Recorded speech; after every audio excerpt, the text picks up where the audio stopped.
I used to think God wasn't into money. I thought he was holding me back from making more of it. I thought making less money was humility. I was being humble. I heard it preached from the pulpit.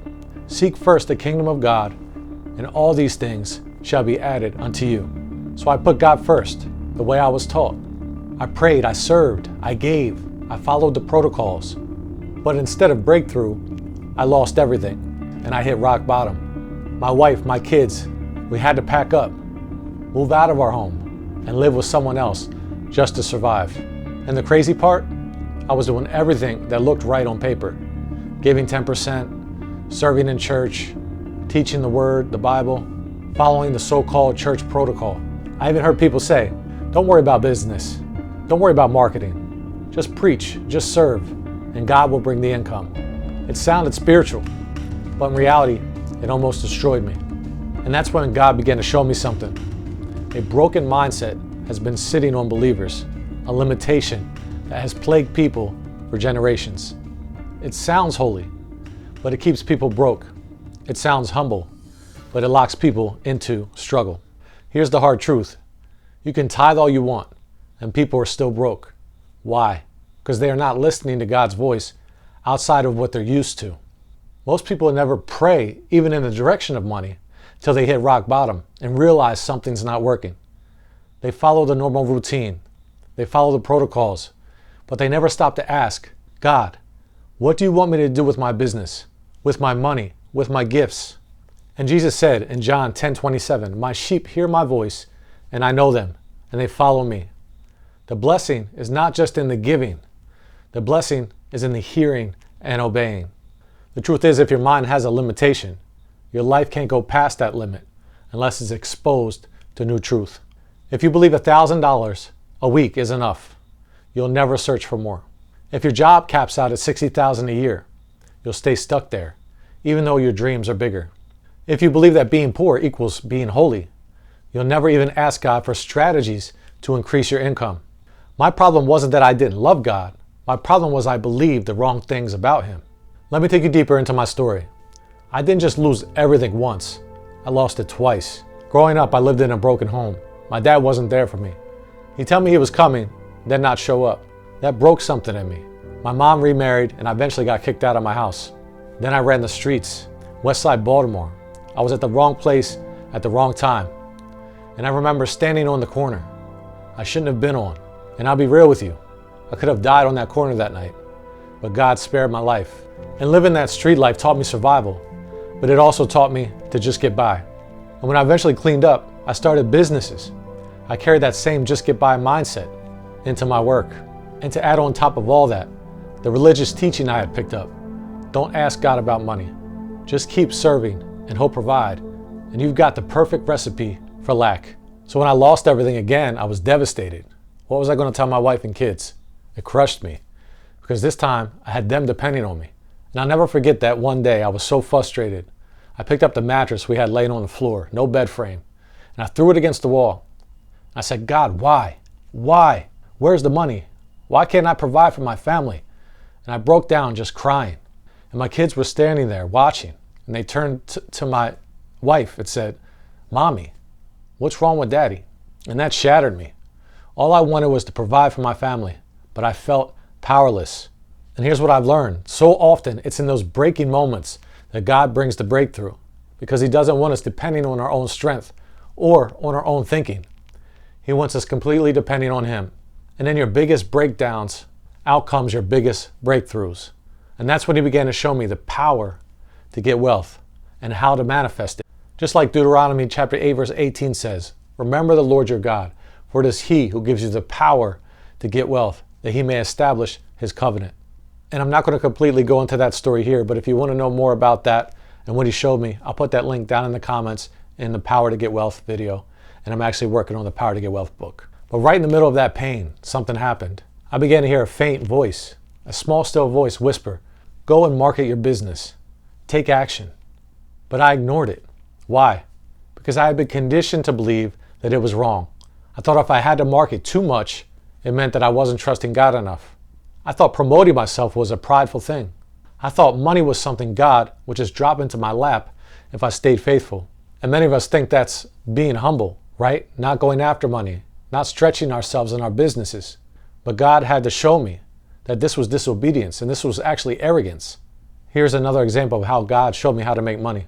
When I was a young entrepreneur, I was out shoveling snow, desperate to make a little money. I knocked on one house, no answer. Another house, they opened the door, I got rejected. And I was ready to give up after 2 houses. Then I heard it again, the still small voice say, "Go to the next house." And I wrestled with the voice, but finally obeyed it. And that woman was thrilled I came to her house. Usually a guy would show up, but he didn't show up that year. And she ended up paying me, and she gave me hot cocoa, and she even gave me a scripture. That's when it hit me. Faith without action is dead. I could have prayed all day for God to provide, but if I hadn't walked up to that next house, nothing would have happened. And her scripture was confirmation of what I was actually doing that day. It blew my mind. And from that point on, I realized God does not separate the spiritual from the practical. Business and faith were never meant to run on 2 separate tracks. But think about Peter and the disciples. They were businessmen, fishermen. They fished all night and caught nothing. But when Jesus said, "Cast your net on the right side of the boat," they pulled in more than they could even carry. Now stop right there. This should destroy all religious talk about God does not care about business and God does not care about wealth. They pulled in more fish than the net could carry. That means they had more than enough. That means Jesus cared enough about the disciples to fill their fish net up to bursting. They toiled all day and all night. And Jesus said one word. So one word can change the trajectory of your whole entire life. It was the same boat, the same water, the same net. It was just a different instruction. They were trying to do it in their own strength. But Jesus had to come along and say, "Listen, cast your net on the right side of the boat." How powerful is that? How powerful is that? That's what God's voice does in business. One whisper from God can do more than 10 years of you grinding in your own strength. And that's exactly how God started teaching me. Sometimes he would whisper, "Look deeper into the investment," and I'd find hundreds of dollars more. At one point, I even opened up 5 bank accounts, right, to stop the scarcity mindset. And suddenly, my vision and my thinking capacity, my faith capacity expanded. I was never the same after that. Sometimes he dropped resources in my lap, like Think and Grow Rich. Someone randomly gifted it to me on a birthday or Christmas. Not a coincidence. It was confirmation of what I was already thinking on. And little by little, I realized you don't just need ideas. You need God ideas. And what the Bible really says about money, here's the part most people miss. The Bible is not silent about money. It says to idolize money is evil, right? To put money first above God. And the love of money is the root of all evil. But we love God and then operate out of his love and create wealth. In fact, in the Bible, there are over 2,000 scriptures that touch on money, wealth, and possessions. And the majority are in a positive light for the believers. Only a handful warn about the dangers of idolizing it. In Deuteronomy again, 8:18, it is God who gives you the power to get wealth. Proverbs 10:22 says, "The blessing of the Lord makes rich, and he adds no sorrow with it." Right? So as believers, we create wealth with the Lord, which we don't have any strings attached. We create it in freedom. But for those who don't know God, yeah, they can create wealth. Yeah, they have wisdom. The devil has wisdom too, but they're creating it on the wrong side. So hell has a marketing budget. People can think they're doing well. Oh, I don't need God. I make money, right? And think that God is blessing them, or they're above God, or that they're smarter or wiser than God. But really, the evil one can influence making money as well. The evil one can give ideas as well. And the catch is there's always a string attached, right? That string can bring you straight down to the pit, straight into darkness. And they never even realize that they've been serving the enemy's camp the whole time. In this video, now you've come across some new information. It's up to you to apply it. Ecclesiastes chapter 11 verse 2 says, "Diversify, for you do not know what disaster may come." That's investment strategy right there. Proverbs 13:22 says, "A good man leaves an inheritance to his children's children." And let's not forget Solomon. He didn't ask for wealth. He asked for wisdom. And because wisdom is the principal thing, Proverbs 4:7, God gave him both. And he went on to be the richest man ever recorded in history. even to this day. Richer than Bill Gates, richer than anybody on the earth. So the real question is, are you asking for wisdom or are you asking for money? And again, one of the biggest things God had to break off me was small thinking. So I started taking small steps to expand my mind. Then I started reading wealth books, right? And there would be certain things in the books that would just pop out at me. Like God was speaking directly to me through the books. So then I would begin to apply them and I would see results. I started to refuse to believe that just getting by was all I was called to. Romans 12:2 says, be transformed by the renewing of your mind. Until your mind changes, your money won't change. And here's also what I learned. Laziness can disguise itself as faith. We pray and then sit still, expecting God to fill the gap. But when he's stretching you for wealth, he won't let you sit still. He'll make you uncomfortable. He'll humble you so you don't get prideful when he lifts you up. You're going to go through some things, some hardships, and he will teach you gratefulness through it. Because when you've been low, when you've been broke, when you've had to borrow money or move in with someone just to survive, you won't take your blessings for granted. Every open door becomes something to thank him for. So if you remember the 10 lepers Jesus healed, only one came back to say thank you. Gratitude is what separates people who just get a blessing from those who can carry a lifestyle of blessing. Gratitude keeps your heart right. Without it, money makes people arrogant. But with it, wealth becomes a tool for compassion. And that's how he trained me.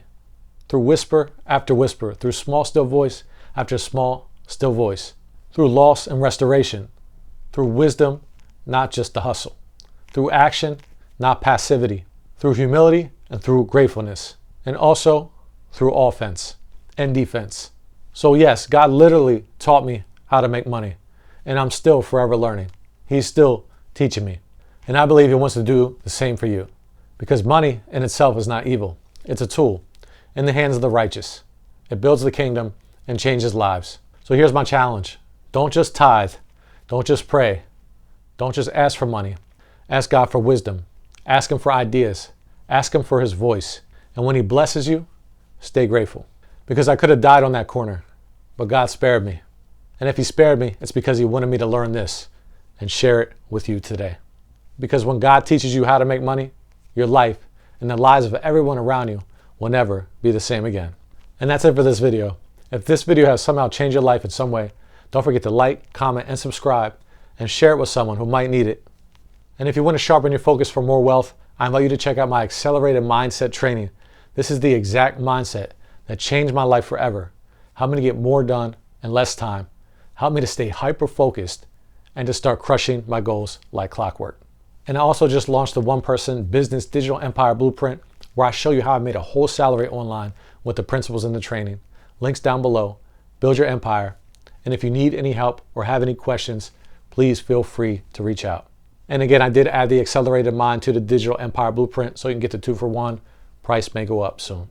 And lastly, the Power to Get Wealth book, still in progress. I'm going to do my best to finish it up in the next few months. The video down in the description, that's actually the video on the majority of the book. You can go ahead and watch that if you're interested. And if you want to get on the early release list, I'll put that link down in the description at thepowertogetwealthbook.com. And that's it for this video. I'll see you on the next one. Be blessed, and I'll see you soon.